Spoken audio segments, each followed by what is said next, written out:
La police confirme un attentat à la voiture bélier à Jérusalem-Est. Le véhicule a foncé sur un arrêt de bus. Il y a 2 morts, dont un enfant.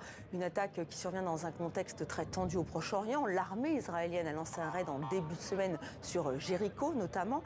Claire Duhamel, bonsoir. Vous êtes notre correspondante sur place. Vous vous trouvez sur le lieu de l'attaque, le quartier de Ramoth. Est-ce qu'on en sait plus sur les victimes ? Bonsoir. Oui, on sait que l'assaillant a foncé à la voiture sur cet arrêt de bus. Juste derrière moi, il y avait de nombreux civils israéliens qui attendaient leur transport. 2 personnes ont été tuées, un enfant de 6 ans et un homme d'une vingtaine d'années. 5 autres personnes ont été blessées. Nous sommes donc dans le quartier de Ramoth. C'est une colonie israélienne à Jérusalem-Est. On a aussi des informations sur l'assaillant. C'est un Palestinien d'une trentaine d'années, résident de Jérusalem-Est. Il a été neutralisé par un policier qui n'était pas en service mais se trouvait dans le quartier, nous disait tout à l'heure le porte-parole de la police. Et puis, les forces de l'ordre israéliennes se sont rendues dans le quartier d'Issaouia, dont est originaire l'assaillant.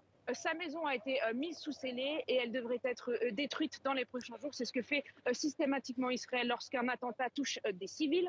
Tout à l'heure, le ministre de la Sécurité nationale, Itamar Ben-Gvir, s'est rendu sur place. Il a une nouvelle fois encore appelé les civils israéliens à s'armer plus massivement. Il souhaite que les permis de port d'armes soient plus faciles d'accès. Il faut aussi rappeler que cette attaque, elle survient 2 semaines après une autre attaque survenue ici à Jérusalem-Est qui, elle, avait tué 7 personnes. Merci Claire pour toutes ces précisions.